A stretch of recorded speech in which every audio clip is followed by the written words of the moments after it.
रहमत खान एक विशाल पीपल के पेड़ की छाया में बैठा था, जो गांव के जीवन की शांत गूंज से घिरा हुआ था।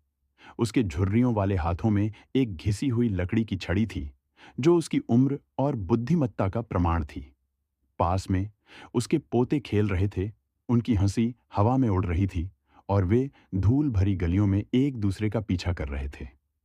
बेटा, रहमत ने अपने पोते आमिर को पुकारा, जो पास में बैठा था और विचारों में खोया हुआ था। इधर आओ, मैं तुम्हें कुछ बताना चाहता हूं। आमिर उसके पास आया। उसके चेहरे पर जिज्ञासा साफ झलक रही थी। दादा, क्या बात है? रहमत की आंखों में सदियों पुरानी बुद्धिमत्ता चमक रही थी। आप जानते हैं, जब मैं छोटा था तो हमारे पास आज के बच्चों जैसी शिक्षा नहीं थी।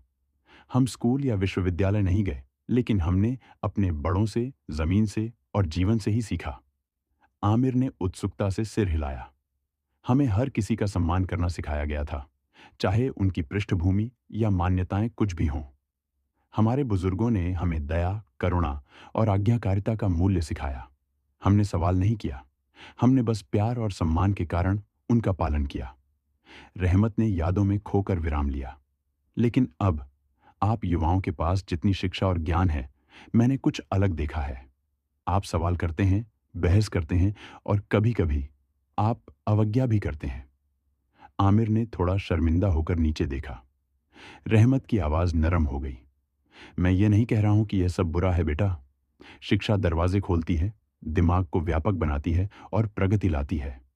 लेकिन कभी-कभी मुझे आश्चर्य होता है कि क्या ज्ञान प्राप्त करने में हम अपने पूर्वजों द्वारा जिए गए कुछ सरल, सुंदर मूल्यों को खो रहे हैं। आमिर ने विचार मग्न होकर ऊपर देखा। दादा, मुझे लगता है कि शिक्षा हमें भेदभाव या अवज्ञा करना नहीं सिखाती।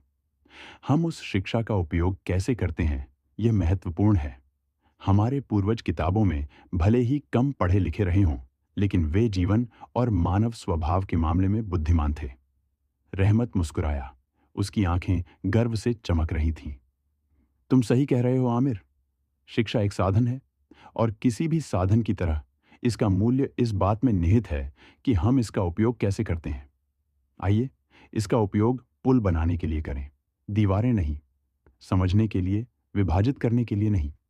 जैसे ही सूरज ढलने लगा, गांव पर सुनहरी चमक बिखेरते हुए रहमत और आमिर आराम से चुपचाप बैठे रहे।